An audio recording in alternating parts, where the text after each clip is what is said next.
نحمده ونصلي على رسوله الكريم أما بعد فأعوذ بالله من الشيطان الرجيم بسم الله الرحمن الرحيم يا بني آدم لا يفتننكم الشيطان كما أخرج أبويكم من الجنة ينزع عنهما لباسهما ليريهما سوآتهما إنه يراكم هو وقبيله من حيث لا ترونهم إنا جعلنا الشياطين أولياء للذين لا يؤمنون یا بنی آدم، اے آدم کی اولاد، لا یفتننکم الشیطان، نہ آزمائش میں ڈال دے تمہیں شیطان، کما اخرج ابویکم من الجنہ، جیسے نکالا تمہارے ماں باپ کو جنت سے، ینزع عنہما لباسہما، اتارتا تھا ان سے ان کا لباس، لیریہما سوآتہما، تاکہ دکھائے ان کو ان کے ستر کی جگہ، انہ یراکم ہوا وقبیلہ، بے شک وہ دیکھتا ہے تمہیں، وہ اور اس کا قبیلہ، من حیث لا ترونہم، جہاں سے تم نہیں دیکھتے ان کو، انا جعلنا الشیاطین اولیاء،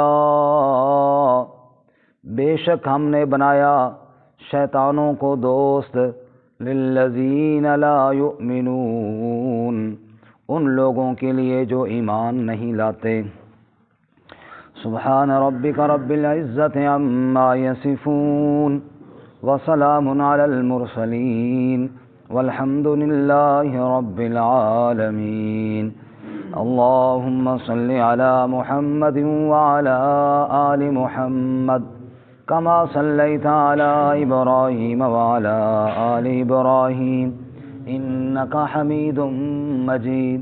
اللهم بارك على محمد وعلى آل محمد كما باركت على إبراهيم وعلى آل إبراهيم إنك حميد مجيد۔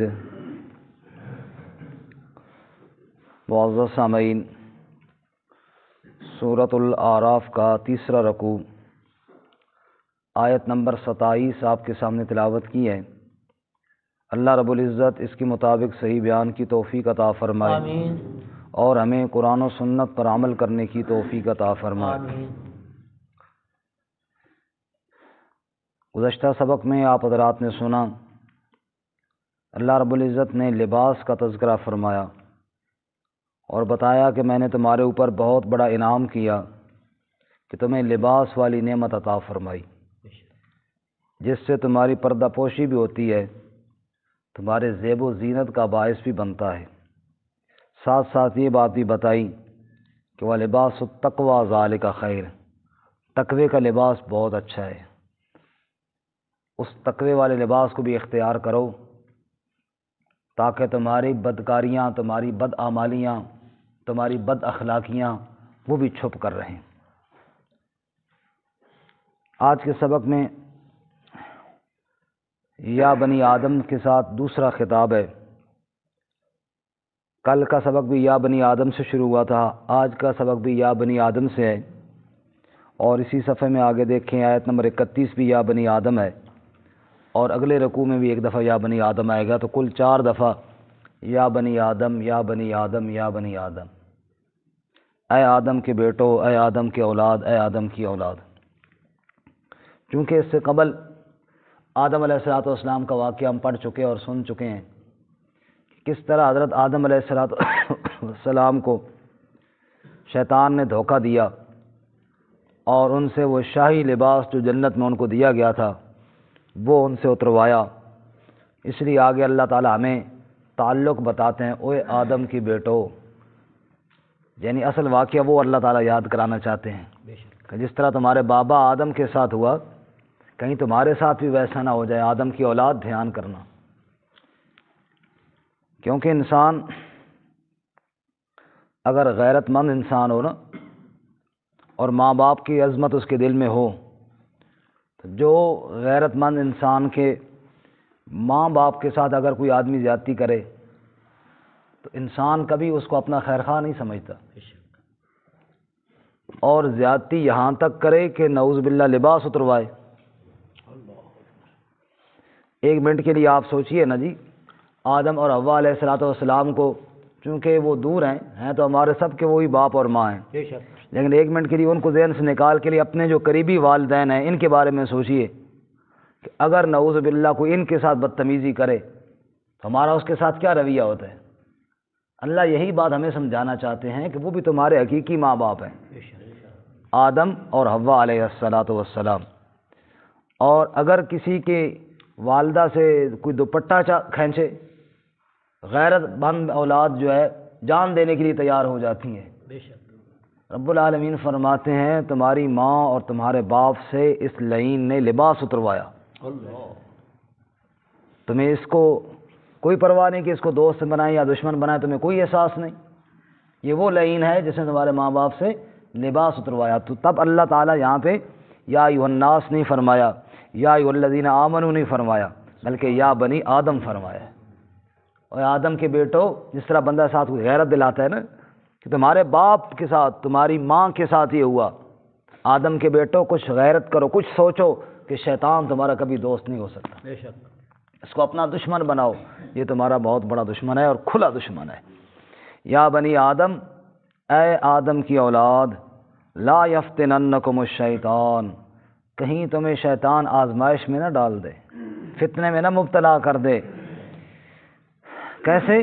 کما اخرج ابویکم من الجنہ، جیسے تمہارے ماں باپ کو اس نے جنت سے نکلوایا تھا۔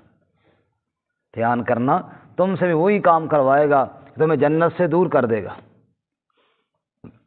اب آپ خود سوچئے کہ انسان جنت والے اعمال کر رہا ہے یا جہنم میں جانے والے اعمال کر رہا ہے؟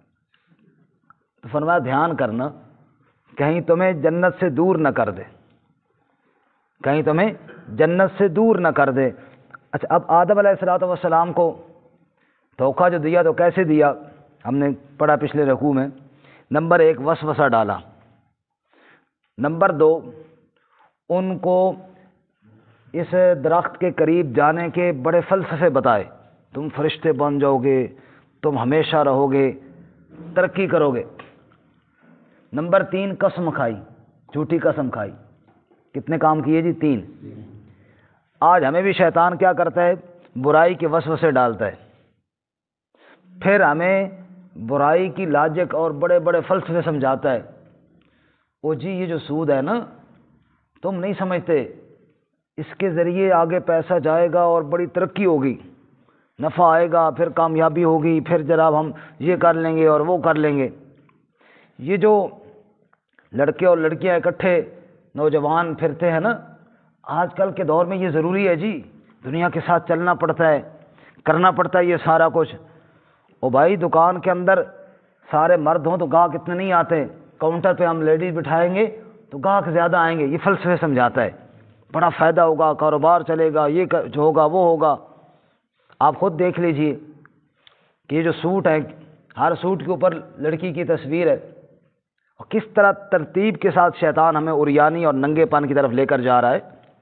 اللہ تعالیٰ فرماتے ہیں نا جنت سے نکلوائے گا، ینزغ عنہما لباسہما، جیسے تمہارے ماں باپ سے لباس اتروایا تم سے بھی اتروائے گا۔ تو اب کیا ہے، یہ جو 1000 روپے کا جوڑا ملتا تھا اب وہ 5000 کا کیسے ہو گیا؟ کہ 1000 روپے تو وہ یہ جو اس کی لاگت ہے، جو اس کی قیمت ہے، جو کسان اور دہقان کے پاس گیا۔ یہ جو باقی 4000 فالتو ہے، یہ کس چیز کا ہے؟ یہ اس چیز کا ہے کہ اس نے ننگی تصویریں لگائیں، اوپر ننگے ڈیزائن بنائے، اور جناب پھر ہماری بیٹیوں نے، ہماری بہنوں نے، ہماری قوم کی بچیوں نے دیکھا کہ یہ واقعی بڑا مزدار ہے جی، یہ سوٹ کرتا ہے۔ اب وہاں پہ جس کی تصویر لگی تھی وہ تو ایکٹر تھی، وہ تو ناچنے والی تھی۔ اب میری بہن بیٹی نے جب وہ خریدا، اس نے تو یہ کام کرنا نہیں ہے، اس نے تو اوپر برقع پہننا ہے۔ اب بتاؤ اس طرح دکھائی دے گا جس طرح اس کا دکھائی دیتا ہے؟ نہیں دکھائی دے گا نا، پھر مجبوراً اس کو برقع اتارنا پڑے گا کہ اتنا خرچہ جو کیا ہے کوئی دیکھے تو صحیح۔ تو نتیجہ کیا نکلا؟ آہستہ آہستہ آہستہ آہستہ عریانی کی طرف کپڑے دور ہوتے چلے گئے، عریانی کی طرف بڑھتے گئے ہم، اور پھر حالت یہ ہوئی کہ اس کا احساس بھی ختم ہوتا گیا کہ یہ کوئی جرم بھی ہے یا نہیں، یہ کوئی گناہ بھی ہے یا نہیں۔ میں نے کل بھی عرض کیا، ایک تو وہ گناہ ہے نا کہیں چھپ چھپا کے کسی سے ہو گیا اور وہ سمجھتا ہے کہ میں نے گناہ کیا ہے، تو چلو اللہ اسے آج نہیں، کل نہیں، پرسوں نہیں، کبھی تو توبہ کی توفیق ملے گی۔ دل تو اس کا شرمندہ ہے کہ میں نے غلط کیا۔ ایک آدمی نے بدکاری کر لی لیکن اسے پتہ ہے کہ میں نے غلط کام کیا، کوئی چنگا کام نہیں کیا، احساس تو ہے نا اس کو کہ میں نے غلط کیا ہے، چھپا ہے، دوستوں سے چھپا ہے، رشتہ داروں سے چھپا ہے، دل میں اللہ سے بھی شرمندہ ہے، نفس ملامت کر رہا ہے کہ غلط کام کیا ہے۔ لیکن یہ جو آہستہ آہستہ عریانی اور ننگے پان کی طرف چلے گئے ہیں، اس میں گناہ کا احساس ہی ختم ہو گیا۔ یہی ہے بالکل، اوپر برقع لگا ہوا ہے اور آگے جناب پتہ نہیں۔ تو پھر کیا ہوا؟ آہستہ آہستہ شیطان، اب یہ جناب بچی ہے، او جی ابھی تو بچی ہے نا، بازو سارے ننگے، پنڈلیاں تک ننگی، ابھی تو بچی ہے۔ اب اس بچی کے دماغ میں جو لباس پیوست ہو گیا ہے، جو اس کے اندر رچ بس گیا ہے، کل وہ کب دوسرا لباس پہنے گی؟ کبھی بھی نہیں پہنے گی، اس کا تو مزاج ہی یہ بن گیا ہے۔ تو میرے بھائی اور میرے بزرگوں، اللہ تعالیٰ نے یہاں پہ کیا فرمایا؟ دھیان کرنا آدم کی اولاد، شیطان تمہیں ایسے آزمائش میں ڈالے گا، ایسے فتنے میں ڈالے گا، ایسی مصیبت میں ڈالے گا، جیسے تمہارے ماں باپ کو جنت سے نکلوایا، ینزع عنہما لباسہما، جیسے ان سے لباس چھنوایا ایسے تمہارا لباس بھی چھینے گا، اور تمہیں احساس تک نہیں ہوگا، تم دھوکے میں پڑ جاؤ گے۔ فیشن ہے جناب، تمہیں پتہ نہیں چلے گا کہ ہم کس طرف جا رہے ہیں اور کس ڈگر اور سمت پر چل بسے ہیں۔ فرمایا ینزغ، اچھا یہ ینزغ کا معنی اترانا نہیں ہوتا، کھینچنا ہوتا ہے۔ ینزغ کیا معنی؟ کھینچنا۔ ینزغ عنہما لباسہما، کھینچ لیا اس سے لباس، ان سے لباس کھینچ لیا، ایسے ہی تم سے لباس کھینچ لے گا۔ اکبر الہ آبادی نے کہا تھا، بے پردہ نظر آئیں جو چند بیویاں، اکبر غیرت ایمانی سے زمین میں گڑ گیا، پوچھا ان سے وہ جو تمہارا پردہ تھا کیا ہوا؟ کہنے لگیں عقل پہ مردوں کی پڑ گیا، پردہ مردوں کی عقل پر پڑ گیا ہے۔ اور ہمیں تو احساس ہی کوئی نہیں، قرآن کے تو قریب آئے کوئی نہیں، امت نے تو قرآن کو چھوڑ دیا، حقیقت خرافات میں کھو گئی، امت روایات میں کھو گئی، قرآن کو تو چھوڑ ہی دیا۔ وضع میں ہو تم نصارہ تمدن میں ہنود، یہ مسلمان ہیں جنہیں دیکھ کر شرمائیں یہود۔ فرمایا تم کہاں جا رہے ہو، اب سبق کہاں سے لے رہے ہو، تم نے قرآن کو تو چھوڑ ہی دیا ہے۔ اللہ تعالیٰ ہمیں کیا سمجھا رہے ہیں؟ ہاں، اکبر الہ آبادی بھی جو ہے نا مغربی تہذیب پہ صحیح تیر مارتا تھا نشانے پر۔ انہوں نے کہا آپ بتاؤں احباب کیا کار نمایاں کر گئے۔ اگر کوئی سمجھائے وہ چھوڑو جی، پرانی دکی انوسی پرانی گلہ جناب مولویاں نے پرانی کاٹ کے بہ گئے نے، آج کل کا دور اور ہے۔ اکبر الہ آبادی کہتا ہے آپ بتاؤں احباب کیا کار نمایاں کر گئے، بی اے ہوئے، نوکر ہوئے، پینشن ملی اور مر گئے۔ تم نے بھی کیا کمال کیا ہے، تم نے تو یہی کام کیا ہے نا، اللہ کا حکم تو تم نے سیکھا کوئی نہیں، جو آسمان سے وہی آئی ہے اس کے تو تم قریب نہ گئے، تم نے کون سے کار نمایاں کیے؟ طفل سے بو کیوں کر آئے، ماں باپ کے اتوار کی، دودھ ہے ڈبے کا، تعلیم ہے سرکار کی۔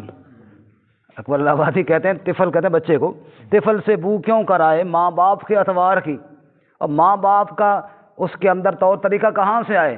دودھ ہے ڈبے کا، تعلیم ہے سرکار کی۔ دودھ بھی ماں کا نصیب نہ ہوا، تعلیم بھی اللہ رسول کی نصیب نہ ہوئی، تو ماں باپ کے اتوار کہاں آئیں گے بچے کے اندر؟ تو اللہ تعالیٰ کیا فرماتے ہیں؟ اے آدم کی اولاد دھیان کرنا، شیطان تم سے لباس کھنچوائے گا، ینزغ عنہما لباسہما، جیسے تمہارے ماں باپ سے اس نے لباس کھینچا، اتروایا، لیریہما سوآتہما، لام عاقبت، پھر انجام کیا ہوا کہ ان کو ایک دوسرے کے سطر دکھلائے، شاہی لباس اتروا دیا ان سے، اور سوآتہما، پردہ پوشی سطر کی جگہ وہ ان کے لیے ظاہر کروا دی۔ اس سے بڑی اور کیا دشمنی ہو سکتی ہے؟ اب یہاں پہ اس لفظ پہ تھوڑا غور کیجئے، لیریہما، ہما ضمیر تثنیہ کی ہے جی، دو کی، لیریہما، ان دونوں کو، آدم اور حوا کو، ان کو دکھایا، سوآت ہما ان کی شرمگاہیں۔ معلوم ہوا حیا بھی کسی چیز کا نام ہے نا، میاں بیوی ہوں لیکن اس طرح بے لباس ہونا یہ کہاں کی اجازت ہے؟ رسول اللہ صلی اللہ علیہ وسلم نے ارشاد فرمایا جس گھر میں عورت بے پرد ہو کر رہتی ہے اس گھر کے اندر سے برکت روٹھ جاتی ہے، برکت منہ موڑ لیتی ہے۔ گھر کے اندر ٹھیک ہے آپ نے میاں بیوی ہیں لیکن پھر بھی کچھ حیا کے ضابطے بھی تو ہوتے ہیں، کچھ فطرت کے تقاضے بھی تو ہوتے ہیں نا۔ بعض پھر ہمارے بیٹھ جاتے ہیں لیکچر دینے کے لیے، وہ جناب اپنے آپ کو بڑا علم والا سمجھتے ہیں، پھر وہ تاریخ چاڑتے ہیں، وہ جی انسان پہلے ننگا تھا، کافی عرصہ تو ننگا رہا، پھر جناب یوں ہوا، وہ کہانیاں گھڑتے ہیں۔ اللہ نے پہلے انسان کے ساتھ پردہ بھی ساتھ ہی نازل کیا۔ قرآن کیا کہتا ہے؟ پہلے انسان کے ساتھ ہی پردے کا ذکر بھی اللہ تعالیٰ نے کیا۔ پہلے آدم اور حوا انسان اول ہے نا جی، وہاں سے اللہ تعالیٰ نے پردہ۔ کوئی یہ بات غلط ہے جو کہتا ہے کہ جناب پہلے انسان ننگے ہوتے تھے اور پھر بعد میں کپڑا ایجاد ہوا، سب جھوٹ ہے۔ اللہ تعالیٰ نے 70 پہلے، اور ہم پچھلے رکوع میں پڑھ چکے ہیں کہ جب لباس اترا تو فوراً درختوں کے پتے اوپر ڈالے یا نہیں ڈالے؟ تو پردہ شروع سے ہے، یہ کوئی بات نہیں ہے کہ جناب پہلے انسان ننگا تھا اور پھر بعد کے اندر جناب اس کو لباس مہیا ہوا۔ تو بہرکیف اللہ تعالیٰ یہ سمجھا رہے ہیں کہ شیطان اتنا تمہارا بدبخت دشمن ہے کہ تم سے عریانی کی طرف تمہیں لے جائے گا اور لباس تم سے چھینے گا اور لباس سے تمہیں دور کرے گا۔ رسول اللہ صلی اللہ علیہ وسلم کی ازواج مطہرات 2 بیویاں آپ کے پاس بیٹھی ہیں۔ عبداللہ بن ام مکتوم آئے رضی اللہ تعالیٰ عنہ، نابینا صحابی۔ آپ صلی اللہ علیہ وسلم فرمایا احتجبا من، تم دونوں اس سے پردہ کرو، نابینا صحابی سے۔ انہوں نے آگے سے کہہ دیا یا رسول اللہ وہ تو نابینا ہے، وہ تو ہمیں نہیں دیکھ رہا۔ آپ صلی اللہ علیہ وسلم نے فرمایا تم بھی نابینی ہو، وہ تو نابینا ہے، کیا تم بھی نابینا ہو؟ تم اس کو نہیں دیکھ رہی؟ تو گویا کہ اللہ کے نبی صلی اللہ علیہ وسلم نے بتایا جیسے مرد عورت کو غیر محرم کو نہ دیکھے، ایسے غیر محرم عورت غیر محرم مرد کو بھی نہ دیکھے۔ آج شادی کے فنکشنوں میں جناب مل جل کے جناب کوئی پرواہ ہی نہیں ہے، حیا کا جنازہ نکل جاتا ہے۔ اللہ تعالیٰ اس سے محفوظ فرمائے۔ آگے اللہ فرماتے ہیں انہ یراکم ہوا وقبیلہ من حیث لا ترونہم، اتنا بدبخت ہے کہ وہ تمہیں دیکھتا ہے، وہ بھی دیکھتا ہے، اس کا قبیلہ، اس کا لو لشکر، باقی شتونگڑے بھی تمہیں دیکھتے ہیں۔ من حیث لا ترونہم، تم ان کو نہیں دیکھ سکتے، تم اسے۔ اب یہ اتنا خطرناک بندہ دیکھے سامنے مل جائے تو پھر تو بندہ اس کو پتر بنائے نا، لیکن نظر ہی نہ آئے تو پھر کیسے اس کا مقابلہ کرے؟ فرمایا پھر اس ذات سے مدد مانگو جو اس کو دیکھ رہی ہے، اور وہ ذات اللہ کی ہے۔ تم اس کو نہیں دیکھ رہے لیکن وہ ذات اس کو دیکھ رہی ہے نا۔ اس دن ساتھی نے نا یہ آیت پڑھ کے لطیفہ لکھا کہ وہ عورت جس نے نقاب کیے ہوئے بظاہر لیکن غیر محرم کو خوب دیکھتی ہے، اس کی مثال تو یہی ہے کہ انہ یراکم ہوا وقبیلہ من حیث لا ترونہم، وہ تمہیں دیکھ رہی ہے تم اسے نہیں دیکھ رہے۔ تو شیطان والا حساب ہو گیا، شیطان ہمیں دیکھ رہا ہے اور ہم اس کو نہیں دیکھ رہے۔ فرمایا یہ تو بالکل، یہ بھی تو اسی طرح حرام ہے نا، وہ کیوں دیکھ رہی ہے؟ فرمایا مت دیکھو۔ تو انسان جو ہے جنات کو نہیں دیکھ سکتا، ہاں استثناء کبھی کبھی ہو جاتا ہے، بعض واقعات ایسے ہوتے ہیں، یعنی قانون اور ضابطہ تو یہی ہے کہ انسان جنات کو نہیں دیکھ، لیکن یہ ہے کہ کبھی اللہ تعالیٰ دکھا دیتے ہیں، جیسا کہ حضرت سلیمان علیہ السلام کے جنات اللہ تعالیٰ نے تابع کیے۔ اسی طرح عبداللہ بن مسعود رضی اللہ عنہ روایت کرتے ہیں، فرماتے ہیں رسول اللہ صلی اللہ علیہ وسلم نے ایک دفعہ مجھے ساتھ لیا اور دور آپ تشریف لے گئے، اور وہاں جا کے آپ صلی اللہ علیہ وسلم نے دائرہ پھیرا اور مجھے کہا ادھر بیٹھ جاؤ اور جو بھی ہو جائے تو نے یہاں سے اٹھنا نہیں ہے۔ فرماتے ہیں اللہ کے نبی صلی اللہ علیہ وسلم تھوڑے دور تشریف لے گئے اور میں نے کیا دیکھا، جو کالی کالی کوئی چیزیں بہت زیادہ اللہ کے نبی صلی اللہ علیہ وسلم کے پاس۔ عبداللہ بن مسعود کہتے ہیں میں تو ڈر گیا کہ نبی پاک کو کوئی تکلیف نہ ہو جائے، اور اٹھ کھڑا ہوا آپ کی محبت کی وجہ سے۔ پھر مجھے نبی پاک کا حکم یاد آیا کہ اللہ کے نبی نے منع کیا تھا جو بھی ہو جائے تو انہیں اٹھنا نہیں۔ پھر جناب میں اسی پریشانی میں بیٹھ گیا۔ کچھ دیر کے بعد رسول اللہ صلی اللہ علیہ وسلم واپس تشریف لائے۔ میں نے کہا یا رسول اللہ میں تو ڈر گیا تھا وہ دیکھ کر، اور میں نے بڑی کوشش کی کہ آپ کی طرف جاؤں، لیکن وہ آپ کا حکم اگر نہ ہوتا تو میں ضرور آپ کے پاس دوڑ کر آتا۔ آپ نے فرمایا نہیں، پریشانی والی کوئی بات نہیں، یہ تمہارے جن بھائی آئے تھے مجھے سے دین کی باتیں سیکھنے کے لیے، اور میں نے انہیں اللہ کا دین کی باتیں سکھائی ہیں، اور انہوں نے یہ مطالبہ بھی کیا ہے کہ آپ انسانوں سے کہیں ہڈیوں کو خراب نہ کیا کریں، یہ ہماری خوراک ہے۔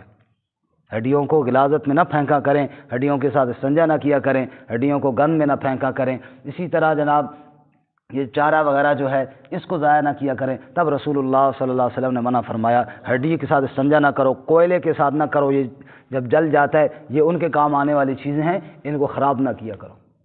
تو کبھی کبھی تو اللہ اپنے نبی صلی اللہ علیہ وسلم کو ایسے معاملات دکھاتے ہیں، لیکن ضابطہ یہ ہے عموماً کہ انسان سے جن کیا ہے پوشیدہ ہے۔ جن کہتے ہی پوشیدہ چیز کو ہے جن۔ قرآن میں نا فلما جن علیہ اللیل، ابھی ہم پچھلے سپارے میں 7 میں پڑھ کے آئے ابراہیم علیہ السلام کا واقعہ، فلما جن علیہ اللیل، جب رات چھا گئی، جب رات چھا جائے تو کیا ہو جاتا ہے؟ اندھیرا ہو جاتا ہے، ہر چیز چھپ جاتی ہے۔ جیم نون کا مادہ کیا ہے؟ پوشیدہ۔ جن اسی سے ہے کہ جن بھی پوشیدہ ہیں، ہماری نگاہوں سے کیا ہے جی؟ پوشیدہ ہیں۔ رسول اللہ صلی اللہ علیہ وسلم نے ایک دفعہ جن کو پکڑ لیا، صحابہ کو سب بتایا کہ میرا دل چاہتا تھا میں اسے ستون کے ساتھ باندھوں اور سب تمہیں بھی دکھاؤں، لیکن پھر مجھے سلیمان علیہ السلام کی دعا یاد آئی جنہوں نے فرمایا تھا رب حب لی ملکا لا ينبغی لاحد من بعدی، اے اللہ مجھے ایسا ملک دے کہ ایسا اور کسی کو نہ دے۔ میں نے کہا یہ میرے بھائی سلیمان کی خاصیت ہے، چھوڑو اس کو، میں نے چھوڑ ہی دیا۔ آج کل ہر گلی میں جناب جنی کھنی کہہ رہی جن میرے تابع نے، ہر گلی سے جنی کھنی کہہ رہی جن میرے تابع نے، زنانی تابع نہیں تو جن تابع نے۔ وہ کہ جناب جنہ دی فوج دا سربراہ ہے جی فلاں صاحب، وہاں صدقے جاؤں۔ اتنے بھی سوکھے نہیں جن بھائی توڑے نوکر کہ ہر ایک نے تابع ہو جان جی، فوج توڑی تابع ہو جائے۔ رسول اللہ صلی اللہ علیہ وسلم فرماتے ہیں میں نے ایک کو پکڑا اس کو بھی چھوڑ دیا، اور تو جناب جنے دیا پترا تو فوج پوری قابو کی تھی کہاں سے لے آیا؟ یہ سب کیا ہے؟ توہمات ہے، وہاں میں باقی جن اتنے فارغ نہیں گئے کسی کی تابع ہو جائیں۔ ہاں ہم تو پھر ہماری قوم بھی اللہ رحم ہی فرمائے جی۔ عقل نہ بود تولد چے سود، فارسی کی ایک مثال ہے، عقل نہ ہو تو بندہ پیدا ہونے کی کوشش ہی تکلیف ہی نہ کرے۔ عقل نہ بود تولد چے سود، کہ جو ہمیں کوئی تھوڑا سا جناب کرتب دکھا دے، کوئی تھوڑی سی بات کر دے، اسی کے پیچھے لٹو ہو جاتے۔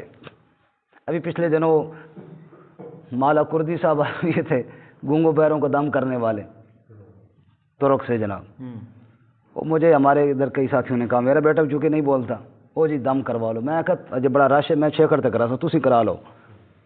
وہ بیچارے 3-4 دن سحری کے وقت اٹھتے، عشاء کے بعد واپس آتے ادھر رش میں کھڑے کھڑے کھڑے کھڑے کھڑے۔ آخر جناب میں کہا کوئی فرق پیا کہ جی فرق تو کوئی نہیں پیا۔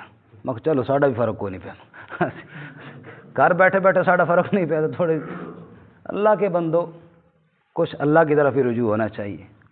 اب ساری کائنات کا نظام، پیر نصیر الدین صاحب گولڈے والے ایک بات مجھے بڑی پسند آئی۔ پیر صاحب نے فرمایا وہ گل سنو کوئی عقل تو بھی کام لیا کرو، پیر صاحب کے الفاظ ہیں، کلپ مل جائے گا فیس بک پہ ابھی بھی، وہ کوئی عقل تو بھی کام لیا کرو، اپنے مریدوں سے کہہ رہے ہیں اس سارے جہان جو اللہ روزی دے رہا میری دعاواں نال دے رہا، وہ کوئی عقل نال بھی کام لیا کرو، اس کا اپنا ایک نظام ہے وہ دے رہا، ایویں انیا وہاں نہ نس پہ کرو۔ بات صحیح کہی نا، کوئی عقل تو بھی کام لیا کرو، میری دعاؤں سے تو نہیں سارا نظام چل رہا، کچھ اللہ کا تعالیٰ کا اپنا ایک نظام ہے وہ چلا رہا ہے۔ بار کہ اللہ تعالیٰ فرماتے ہیں جی انہ یراکم ہوا وقبیلہ من حیث لا ترونہم، وہ تمہیں دیکھتا ہے، وہ اور اس کا قبیلہ جہاں سے تم نہیں دیکھ سکتے اس کو، اور ویسے وسوسے ڈالتا ہے۔ ہاں تو میں بات کر رہا تھا 3 چیزیں ہیں، ایک وسوسہ ڈالتا ہے، دوسرا اس کو بلندی کے خواب دکھاتا ہے، بادشاہ بالکل کام ٹھیک ہو جائے گا، بچے کو لے جاؤ گلے میں ودری ڈال لو مٹی چٹا لو کام ٹھیک ہو جائے گا، خواب دکھاتا ہے۔ سود لے لو پیسہ زیادہ آ جائے گا، تھوڑی سی جناب ڈانس مانس کر لو اور کام سیدھا ہو جائے گا، وغیرہ وغیرہ، یہ بڑے بلندیوں کے خواب دکھاتے ہیں۔ ابھی کل والا چونکہ ہمارا یہی موضوع تھا تو ہمارے درس آپ کو پتہ ہے ادھر ادھر لوگ بہت زیادہ سنتے ہیں پورے ملک میں، تو مجھے ایک ساتھی نے اس کے بعد کل ہی واٹس ایپ پہ ویڈیو بھیجی، تو پنجاب کالج کے اندر وہ لڑکیاں ڈانس کر رہی ہیں اور جناب اس میں گانا چل رہا ہے، اس نے کہا مولوی صاحب تھوڑا ادھر بھی توجہ دو۔ میں نے کہا جی ہم تو پیٹ تھک گئے، ہم کیا کریں؟ تو بات یہ ہے کہ اللہ تعالیٰ فرماتے ہیں یہ بلندیوں کے خواب دکھاتا ہے، ترقی ہو رہی ہے جی۔ اور نمبر 3 تیسرا اس کا عملہ یہ ہوتا ہے کہ قسمیں کھاتا ہے۔ یہ جو قسمیں کھاتا ہے علماء نے یہاں پہ لکھا ہے یہ اس کا سنہری جال ہے، یہ اس کا کیا ہے جی؟ سنہری جال کا کیا مطلب ہے؟ انسان بعض دفعہ جو ہم اپنے آپ کو دیندار کہتے ہیں نا جی، ہم اگر کوئی آدمی ہمیں کہے بھائی آؤ جی ادھر ناچو، اس طرف تو ہم نہیں جائیں گے۔ کوئی ہمیں کہے جناب سود کھاؤ، ہم اپنے طور پہ کوشش کریں گے یار نہیں۔ وہ ایک سنہری طریقے سے اے جناب بندہ بڑا نیک ہوگا، اس نے جناب تسبیح اس کے ہاتھ میں ہوگی، جبہ بڑا فٹ اس نے لگایا ہوا ہوگا، چمک دمک ہوگی، اور ایسی طریقے سے آئے گا کہ ہمیں ایک بدعت والی پٹی پڑھا جائے گا یا جناب شرک کی کوئی بات ہمیں بتا جائے گا، اور یہ اس کا سنہری جال ہوگا۔ اب ہمیں اس کے حلیہ دیکھیں گے، اس کا بعد یا یہ حضرت صاحب تو ماشاءاللہ سبحان اللہ فرمایا کہ وقاسمہما، یہ جو قسمیں کھائی تھیں نا، یہ اشارہ ہے سنہری جالوں سے بھی تمہیں گمراہ کرے گا۔ ہر وقت بے حیائی اور فحاشی کے جال میں نہیں، انداز میں نہیں آئے گا، کبھی کبھی بڑے نیکی کے جال کے اندر بھی تمہیں پھنسا کے شریعت سے دور کر بیٹھے گا اور لے جائے گا تمہیں وہاں کہ تمہیں پتہ بھی نہیں چلے گا کہ ہم کہاں سے کہاں پہنچ گئے ہیں۔ تو یہ اس کے 3 جال ہیں، وسوسے ڈالنا، اور پھر جناب بڑے بڑے خواب دکھانا، اور پھر بعض دفعہ نیکی کے روپ میں بظاہر بہت اچھا بن کر آنا۔ وہ جی بندہ کہتا ہے بالکل جی میں اور کسی کی بات تو نہیں مانتا، لیکن بہن آ گئی نا جی ہمشیرہ، اس کی بات تو میں رد نہیں کر سکتا، وہ کہتی ہے کہ تھوڑا بہت شغل میلہ ہونا چاہیے۔ اب یہ کیا ہے، بظاہر اس نے بتایا کہ بہنوں کے ساتھ اچھا سلوک ہونا چاہیے، بہن بیچاریاں ہوتی ہیں ان کی بات رد نہیں کرنی چاہیے، لیکن ادھر اللہ کا حکم کی کوئی پرواہ نہیں ہے۔ یہ ہے اس کا جال۔ اچھا او جی والدہ صاحب کہہ رہی ہیں، حالانکہ قرآن نے واضح طور پر کہا اگر ماں باپ تجھے شرک کی بات کہیں، کفر کی بات کہیں، فلا تطعہما، مت ان کی بات مانو، کیونکہ ماں باپ کا حق اللہ کے حق کے بعد میں ہے۔ اور رسول اللہ صلی اللہ علیہ وسلم نے واضح ضابطہ بیان کیا، لا طاعۃ لمخلوق فی معصیۃ الخالق، مخلوق کی اطاعت جائز نہیں خالق کی نافرمانی میں۔ تو بالکل کسی کا حق تب ہی ہے جب وہ اللہ کے حق کا خیال کرے، رب کے حق کا خیال نہ کرے تو کسی کا کوئی حق نہیں ہے۔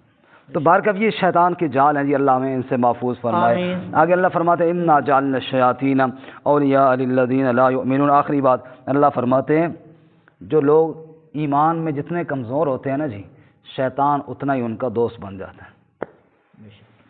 25ویں پارے میں فرمایا وَمَن یعش عن ذکر الرحمن نقیض لہ شیطانا فہو لہ قرین، جو رحمان کے ذکر سے یعنی قرآن پاک سے منہ موڑے ہم اس کا دوست شیطان بنا دیتے ہیں، بلکہ اس پر مسلط کر دیتے ہیں۔ فہو لہ قرین، اس کا پکا ٹھکا دوست بن جاتا ہے۔ جیسے انڈے کا چھلکا اس سے جدا نہیں ہوتا، وہ اندر ہوتا ہے، ایسے ہی شیطان بھی مکمل اس پر حاوی ہو جاتا ہے اور وہ شیطان کے مٹھی میں آ جاتا ہے، جدھر شیطان موڑتا ہے ادھر مڑتا چلا جاتا ہے۔ اللہ تعالیٰ ہماری حفاظت فرمائے۔ تو فرمایا انا جعلنا الشیاطین اولیاء للذین لا یؤمنون، اللہ ہمیں ایمان کی محنت کی توفیق عطا فرمائے تاکہ ہم شیطان کے شر سے محفوظ رہ سکیں۔ ترجمہ دوبارہ سنیں، یا بنی آدم، اے آدم کی اولاد، لا یفتننکم الشیطان، نہ فتنے میں ڈالے تمہیں شیطان، کما اخرج ابویکم من الجنہ، جیسا نکالا اس نے تمہارے ماں باپ کو جنت سے، ینزغ عنہما لباسہما، چھینتا تھا ان سے ان کا لباس، لیریہما سوآتہما، تاکہ ظاہر کرے ان کے لیے ان کی شرمگاہیں، انہ یراکم هو وقبیلہ من حیث لا ترونہم، بے شک وہ دیکھتا ہے تمہیں، وہ اور اس کا قبیلہ جہاں سے تم نہیں دیکھتے ان کو۔ انا جعلنا الشیاطین اولیاء للذین لا یؤمنون، بے شک ہم نے بنایا شیطانوں کو دوست ان لوگوں کے لیے جو ایمان نہیں لاتے۔